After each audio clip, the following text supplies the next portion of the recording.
Это кот не мой, это кот соседский, из соседнего дома, скажем так. И вот он теперь у меня вот тут вот спит иногда. Домой почему-то идти не желает. Вот я поставила коробку, и он теперь в ней сидит. Но сейчас речь не о ней. Значит, смотрите, вот у меня есть такой пластиковый стул, самый обыкновенный. Простоял всю зиму. Таких у меня несколько. И вот на нем вот такая вот, как называют-то правильно ее, накидка, что ли. Но она не от этого стула, а от другого. Но, тем не менее, вот на ней и сами сидели, и кошки на ней вот так спят. Но она немножко неудобная. Что я хочу сделать? Я хочу сделать какое-то обновление, редизайн, скажем так, этой вот накидки. То есть эту я уберу и хочу связать из ХБ-лент, типа вот этого коврика, как здесь, накидку на этот стул новую. Вот такой стул. Но они все стандартные, одного типа, в принципе. И вот смотрите, у него сидушка, ну, она почти что это квадрат, но, тем не менее, немножко есть изменения по всей вот выкройке, скажем так. Сейчас я при помощи бумаги это все сниму, выкройку, посмотрю, сколько сантиметров получится, сделаю расчет и буду вязать вот накидку на само сиденье.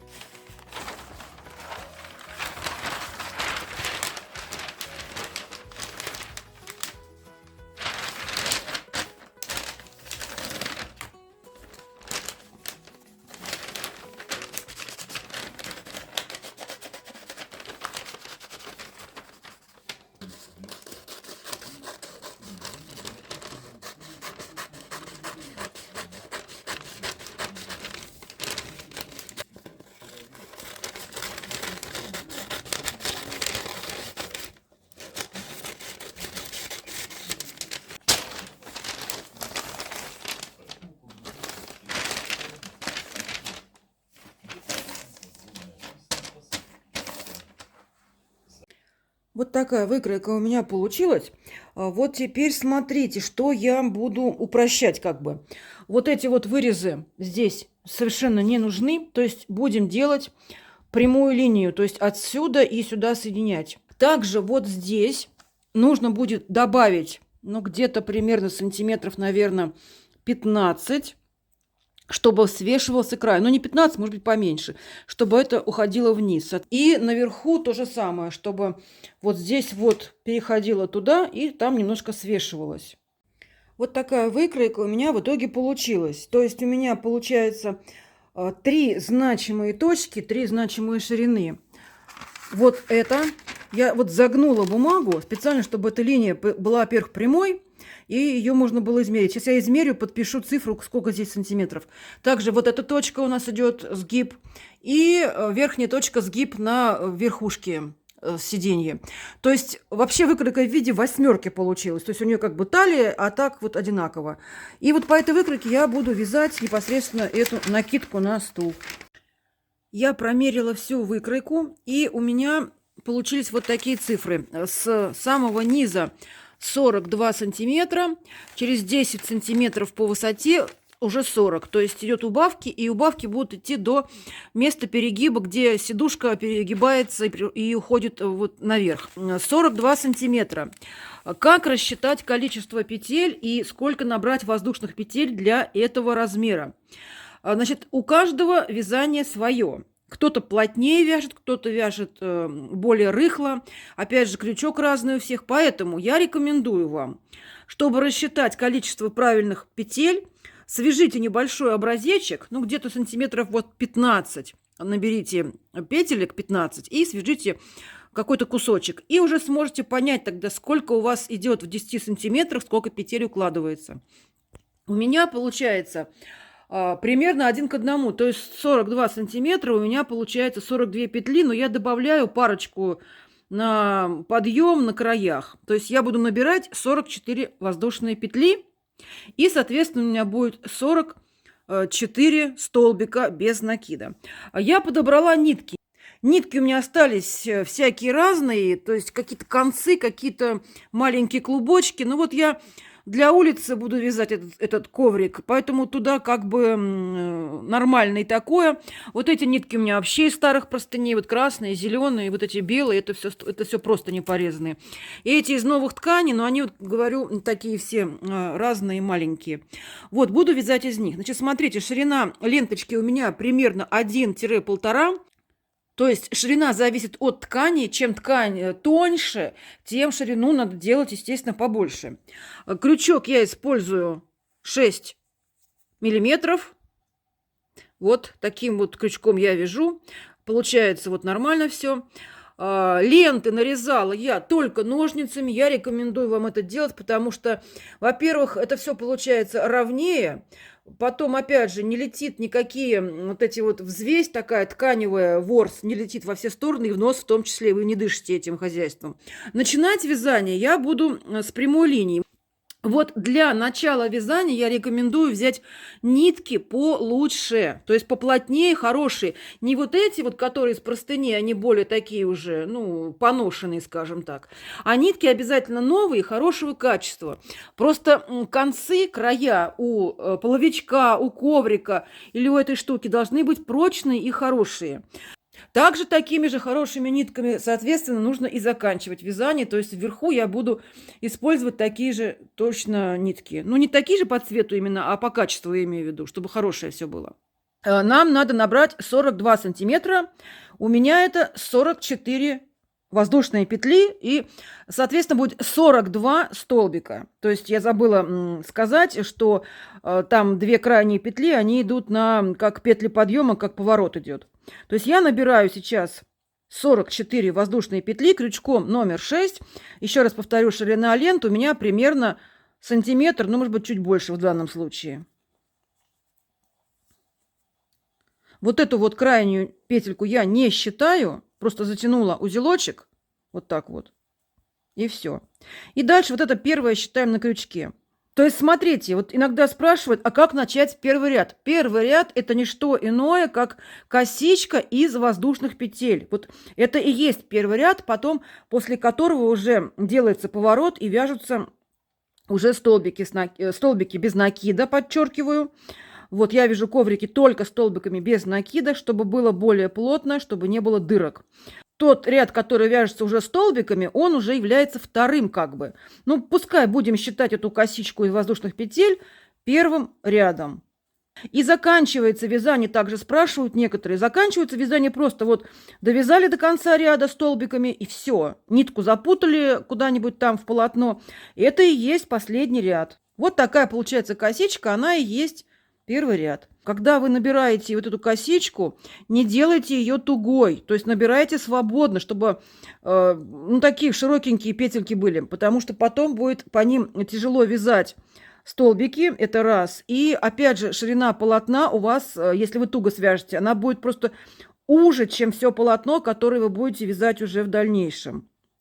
Вот забыла сказать это сразу, но тем не менее я это сейчас добавила. То есть вот у меня на крючке петелька, она вот так спокойно ходит. Сейчас 15 петель набрано. Вот я вяжу 16-ю, и я протаскиваю на крючке, то есть на всю толщину крючка вытаскиваю, даже чуть больше. Вот 17, 18. Нитка перекручивается и иногда попадает изнаночной стороной. Это, конечно, допустимо. Если у вас есть возможность, чтобы лицевая сторона вот на пальце все время вот с этой стороны была, то это, конечно, лучше. Но это практически нереально. Сколько я вот замечала, сколько я пыталась это делать, все равно нереально. То есть как вот вяжется, так и вяжется. Не заморачивайтесь на этот вопрос, и будет все нормально. Она будет просто такая пестренькая, меланжевая ленточка, или, вернее, полотно уже у вязания вашего. Я набрала 44 воздушные петельки и теперь просто проверяю, прикладывая вот эту косичку к выкройке. Нормально или нет. Должно быть более-менее. Но сейчас, естественно, она тянется во все стороны, поэтому тут-то все сложно. Но просто я уже по себе знаю, что этого количества мне хватит. Вот, пожалуйста, получается все как раз ровно. Как вяжется дальше? Вот у нас на крючке осталась петелька. Теперь вводим крючок. Не вот в следующую рядом стоящую, а через одну. Вот сюда вводим крючок, захватываем нитку, протаскиваем И вот он, первый столбик у нас провязан. Столбики без накида. Далее снова вставляю крючок в следующее отверстие, вот сюда, следующую косичку, провязываю. И вот провязываю второй столбик. Вот так у нас получается первый ряд. Ну, давайте вторым будем называть, потому что первый ряд косичка, чтобы люди просто не запутались. И вот смотрите, у меня, значит, нитки были порезаны, ну, как бы туда-сюда я резала, вот. Краешки я закругляю вот таким образом. Я уже показывала много раз. Как этот вот хвостик теперь завязывается в полотно. Показываю заодно и это, раз он попал мне вот тут на вязание. Так, то есть смотрите, вот я его беру и просто накручиваю на саму себя. Вот так. Я кручу на себя вот этот вот хвост. Можно от себя, как хотите, как удобнее. И придерживая левой рукой, я правой уже крючком вяжу дальше петельку. Тем самым у меня это место уходит в вязание, и его совершенно не видно. То есть у меня нет никаких узлов в работе вообще. При соединении ниток я потом вам покажу, как я соединяю. Также все очень просто, и никаких узлов нигде я не делаю. И вот так мы вяжем до конца ряда все петельки, вот эти все столбики. И покажу, как сделать в конце разворот на другой ряд, чтобы у вас был ровный край, чтобы никуда полотно не убегало ни в ширину, не заузилось оно у вас. И вот придерживаясь этой схемы, у вас все будет ровненько и аккуратненько.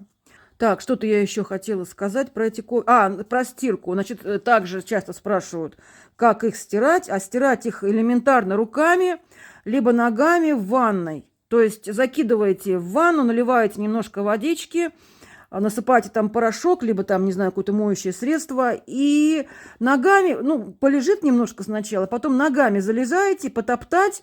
Грязь отошла, прополоскали, точно так же ногами поотжимали, и все. Сохнет на обыкновенной сушке, ну, за сутки он высохнет. Также можно стирать в стиральной машине, но предупреждаю, что большие коврики нельзя. Опять же, машинка не провернет, и машинку может разбить, то есть, естественно, не делайте этого. Вот, но маленькие вполне можно такие вот, ну, которые вот как в уходной двери я вот стирала для эксперимента один. Все нормально, в принципе. Но, естественно, коврик не один, а с чем-то еще, чтобы там у вас машинка равномерно стирала, полоскала, выжимала и так далее. Этот коврик у меня вот после машинки буквально за ночь высох, прекрасно отстирался, и ничего с ним не случилось. Так, и тем временем я подошла к концу моего ряда. Вот у меня осталось 2 петли. Провязываю предпоследнюю, провязываю последнюю. Вот так. Все. На этом ряд закончен. Теперь смотрите внимательно, потому что от этого зависит вот как раз линия по краю, которая у некоторых убегает. Вяжем воздушную петлю. Теперь я вытаскиваю крючок, вставляю его с другой стороны вот так. И смотрите, вот такое у нас отверстие, оно прям первое. Не вот здесь нигде не пытайтесь туда засунуть крючок, там нету места даже для него. А вот первая дырочка перед вот этим вот столбиком, его хорошо видно. И вот в нее как раз, в эту дырочку, вводим крючок и провязываем первый столбик. Все, вот он готов. Следующий, соответственно, идет дальше. Вот так. И так далее вяжем до конца ряда. То есть у нас получается тем самым ровный вот такой край, и на нем такая маленькая перекладинка образуется. Но вот, к сожалению, она такая есть. Но вот я вяжу вот таким образом, вот эти вот коврики мои, поворачиваю только так, и все получается ровно и хорошо. Ну и нормально. То есть вот такой ровненький край. И так вот вяжем дальше, дальше, дальше. Сейчас я довяжу до конца ряда, покажу вам еще раз поворот. Потом покажу, как я наращиваю нитки. И на этом все, по сути, здесь ничего такого больше нет. Единственное, там вот будут сужения по выкройке у меня пойдут дальше. Там надо будет просто делать убавки. Это я также покажу, как. Я все-таки решила нарисовать схему в более понятном виде со всеми цифрами на бумаге. Вот смотрите, это у меня стул, ну такой образный. Здесь сидушка имеет 40 сантиметров по длине полотна, я так буду считать, 50 сантиметров вверх, вот это вот спинка сиденья. Здесь у меня отгиб, и здесь у меня отгиб, соответственно. И вот я рисую эту схему для себя, чтобы было просто проще вязать. Вот он отгиб нижний, вот он отгиб верхний, назовем так. Линия сгиба, линия середины, вот эта вот линия, и, соответственно, здесь верхушка. И вот у меня количество петель набрано 44 петли, 42 сантиметра. Значит, смотрите, все цифры здесь представлены. Если вам это нужно, можете себе сделать скан. Но это вот конкретно для такого стула. Если у вас стул, конечно, другой, то и цифры будут, соответственно, другие.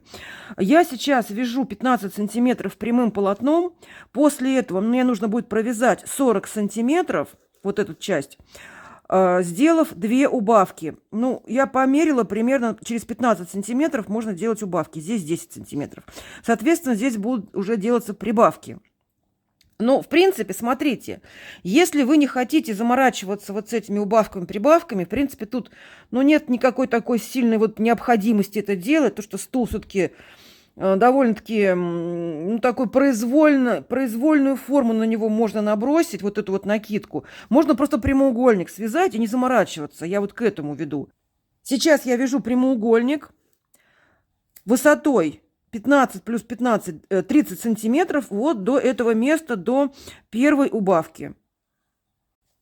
Вот такой кусочек я уже связала. Здесь я меняла нитки, я меняла в произвольном месте. Вот у меня кончается нитка, там я и наращиваю новую. Хочу так, потому что вот, ну, хочется мне так. Не хочу ровными полосками. Значит, здесь у меня сколько уже? 18 сантиметров. То есть мне нужно связать еще 12 сантиметров, и будет первая убавка. Сейчас я вам покажу, как наращивать нитку. Вот у меня закончилась как раз белая, и буду наращивать другую. Покажу вам способ, на мой взгляд, самый хороший, когда нет никаких узелков и вообще ничего не торчит. Я этот способ везде использую, но сейчас его немножечко... Ну, сделаем более таким качественным. Значит, смотрите, вот у меня кусок, где-то примерно сантиметров 15, может быть, чуть-чуть больше. Я его срезаю напополам, начиная примерно вот, ну, сантиметров 5 от края. Вот таким образом. Просто пополам режу. То есть ширина ленточки у нас в 2 раза убавляется тем самым. Отрезала. Теперь беру новую ленточку. Это может быть ленточка как того цвета, из которого вы вяжете. То есть вы как бы наращиваете, продолжаете вязание, так и другого цвета нового. Его я также режу пополам.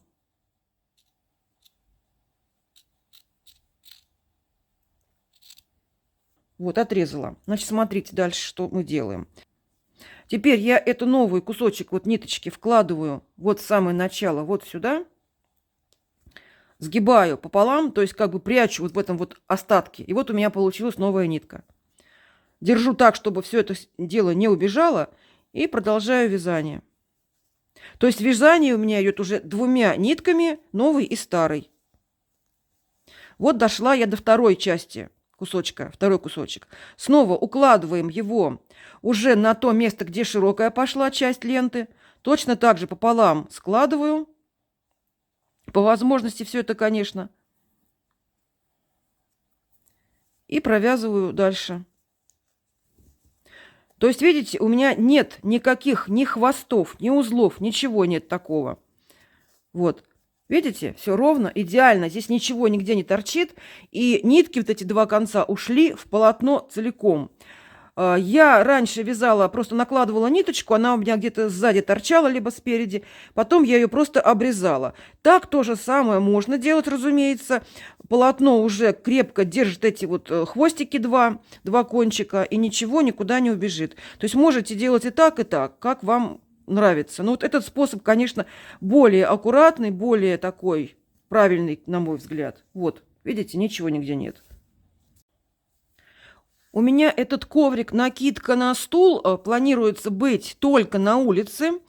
А на улице у нас такой небольшой проходной двор. У нас бегают котики, в частности, и наши котики соседские, кто выпускает погулять, и какие-то посторонние котики, которых мы всех тут кормим.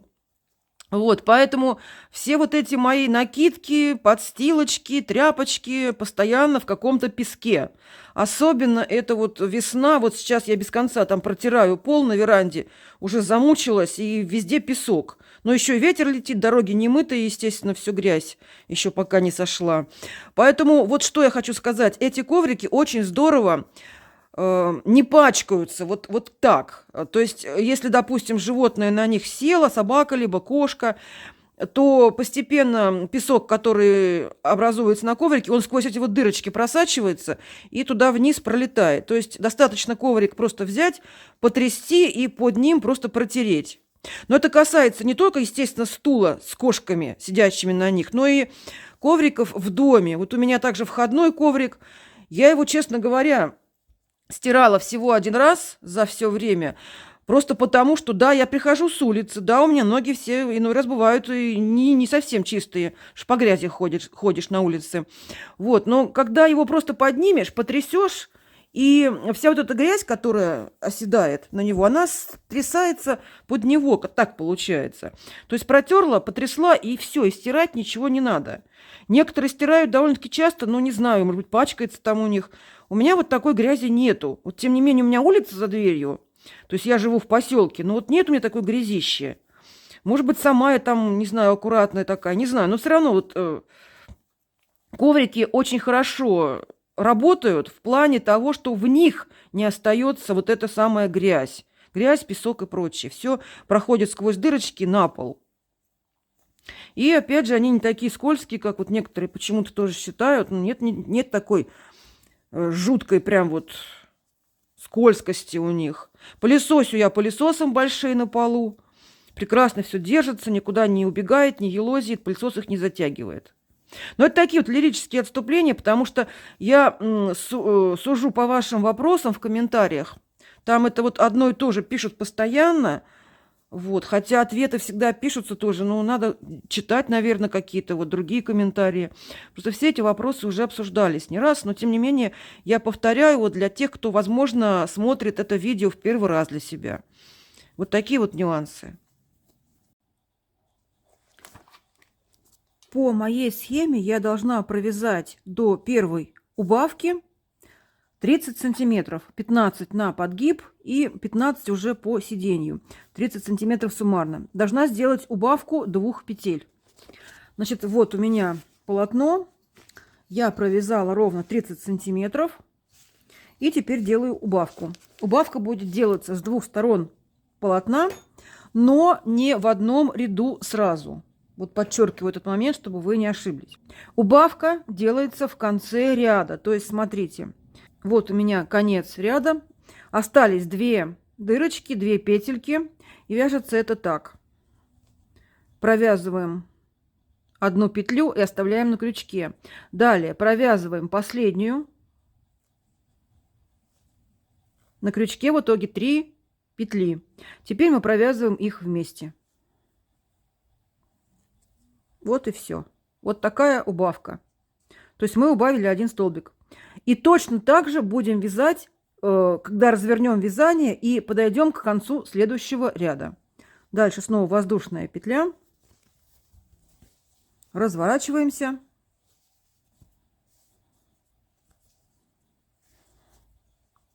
И вяжем, как обычно уже.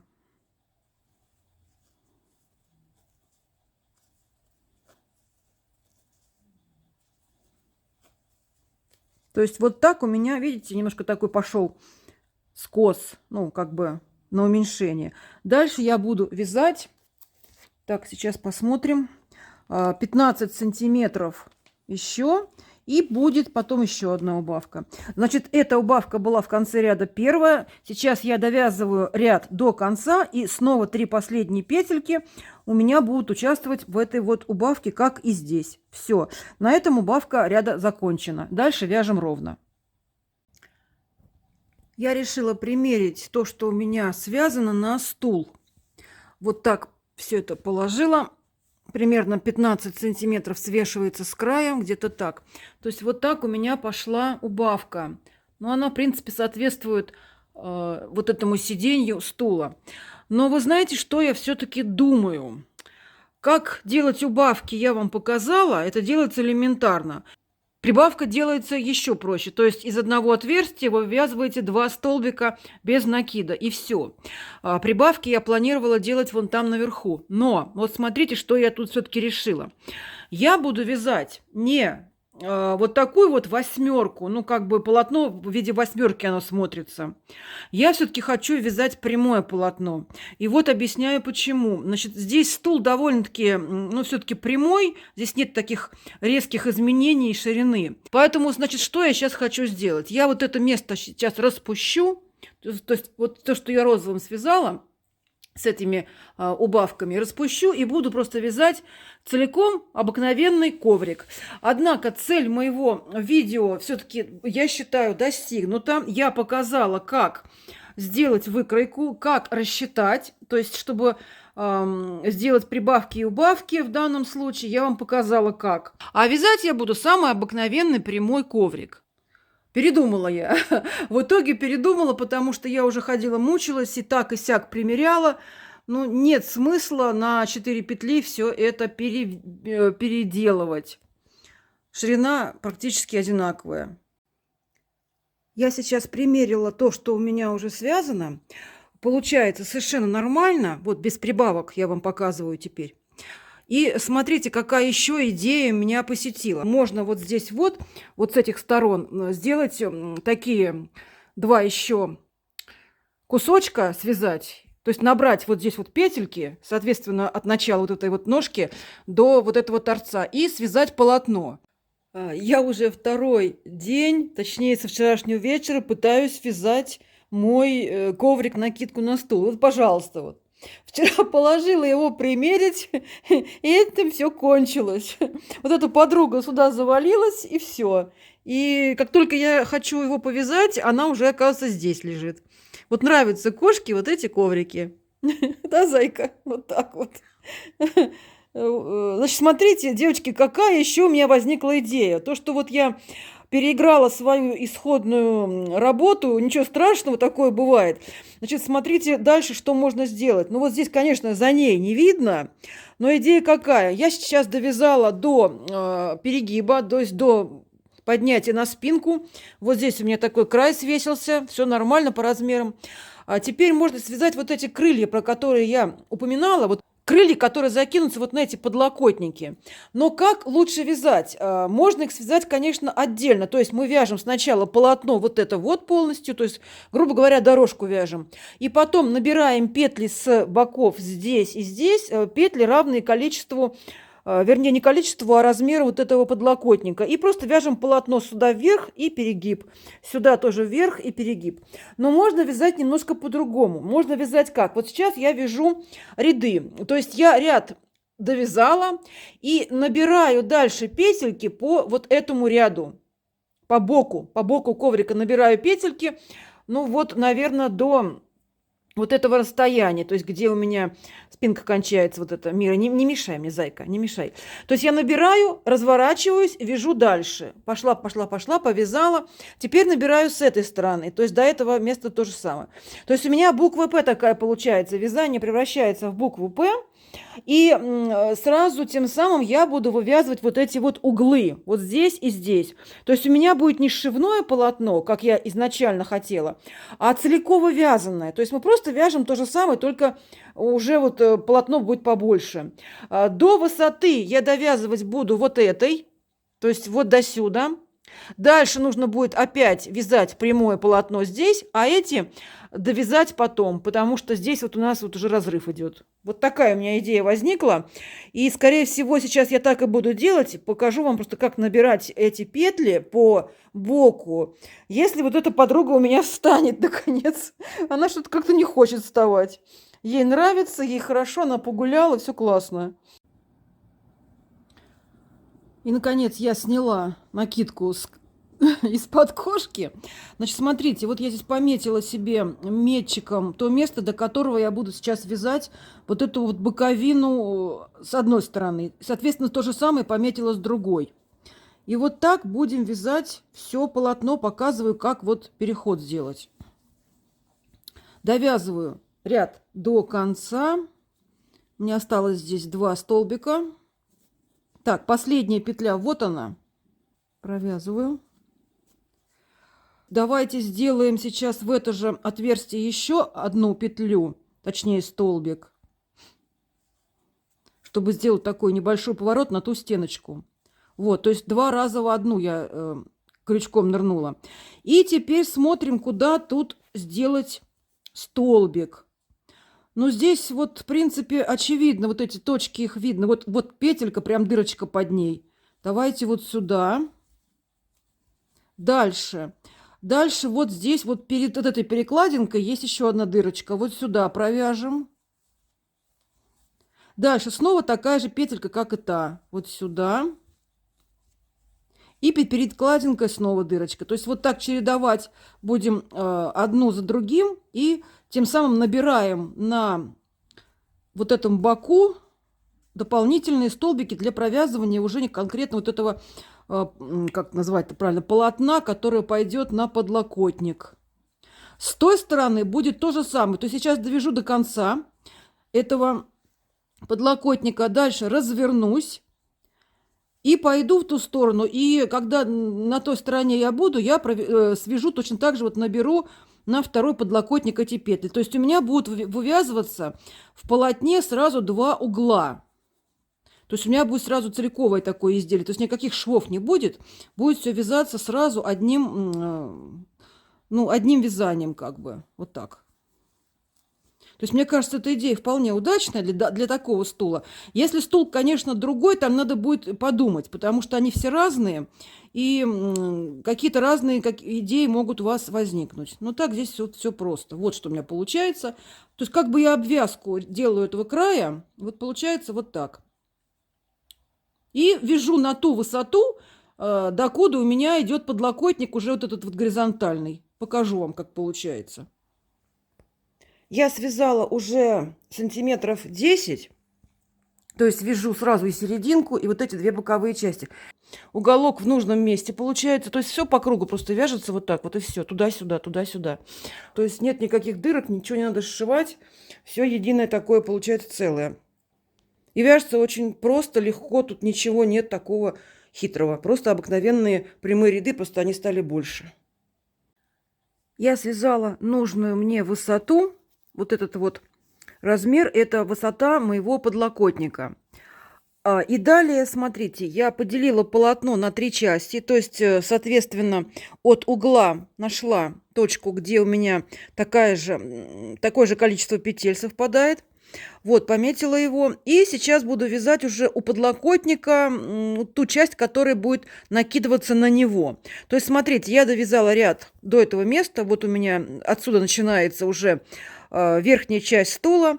Сейчас я точно так же развернусь, то есть сделаю воздушную петлю и пойду в ту сторону. И вот так буду туда-сюда вязать до нужного мне размера вот этого подлокотника, который закидывается за пределы стула. Соответственно, вторая часть будет вязаться точно так же. То есть тут получается 3 части, мы вяжем по отдельности. Середину стула, где спинка, и 2 подлокотника. Вчера связала за вечер 2 вот этих вот крыла. Когда надеваешь на стул, смотрится очень даже интересно. И осталось довязать их и связать вот эту спинку, заднюю часть.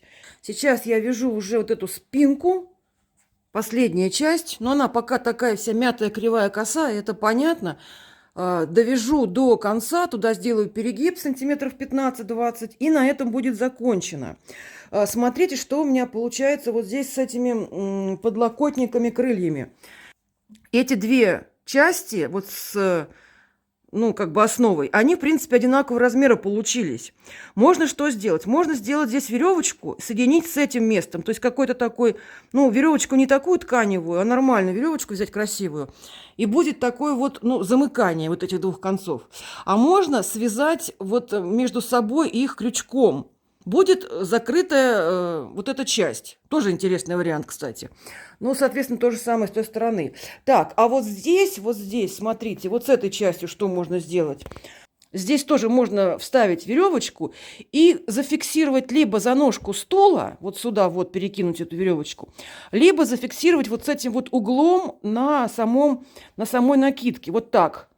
Просто, чтобы она не торчала, не болталась. Вы видите, по ходу вязания появляются какие-то новые идеи, какие-то новые мысли. И что в итоге получается, как я говорила много раз, у меня не всегда известно заранее.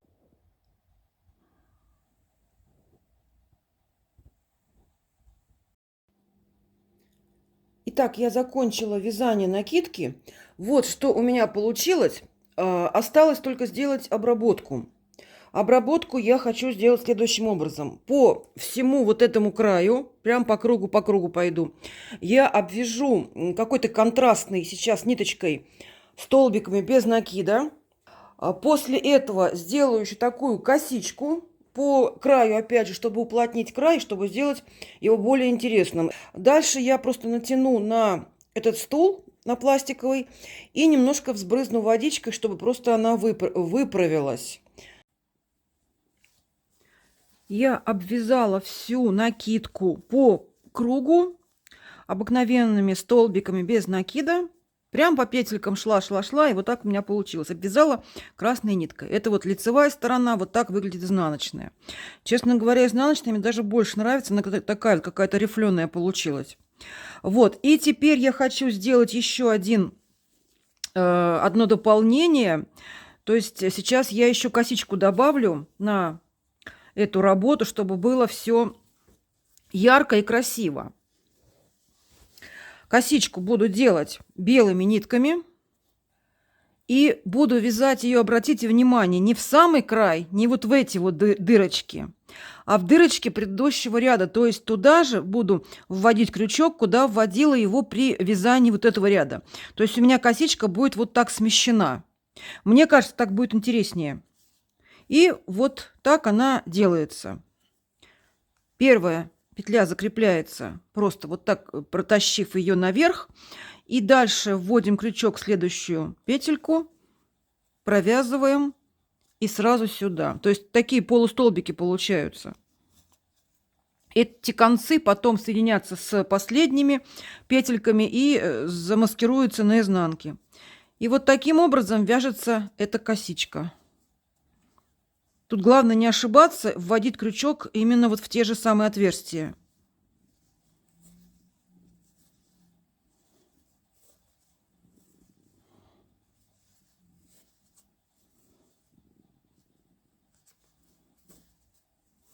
Вот так она смотрится. Можно связать и сюда, если хотите. То есть как тут варианта два. Но мне вот кажется, на большом таком объеме, на большом изделии смотреться будет вот это интереснее. Можно сделать две косички, то есть как бы тоже. Итак, моя работа подошла к концу. И вот что у меня в итоге получилось. Надеюсь, хорошо все видно. Я надела накидку на кресло, завязала просто веревочки вот здесь продела и завязала на бантики, зафиксировала все это. Теперь это все будет не двигаться, никуда не свалится, не улетит и хорошо будет держаться. Показываю со всех сторон, чтобы было понятно. Вот здесь вот тоже завязала. Вот сзади свисает такой хвостик. Вот так. А что я сделала еще, чтобы форма придалась более-менее такая ровная и, ну, вот эта замятость вся ушла? Я просто побрызгала из пульверизатора холодной водой обыкновенной. Придала форму и побрызгала. Немножко, то есть не намочила все полностью, а просто побрызгала слегка. И вот все это теперь подсохнет, и можно уже будет использовать, садиться и так далее. Надеюсь, какие-то советы интересные из этого видео вы почерпнули. Здесь, конечно, было много переделок, много, неоконченной работы, которую я начала изначально. Но все это по ходу дела менялось, и вот в итоге получилось вот такое вот кресло у меня. Вот, вы можете повторить, вы можете сделать по своему креслу что-то подобное.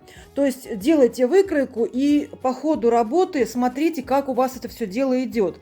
Возможно, у вас получится такая же история, как и у меня. То есть я начинала одно делать, а в итоге вышло совершенно другое, и оно мне даже больше намного нравится. Все, спасибо всем за внимание. До новых встреч, всем пока. Пишите комментарии, ставьте лайки, если понравилось. Очень Жду этого всегда, потому что все это для вас делаю и хочу какую-то отдачу получить с вашей стороны, какие-то отклики о моей работе.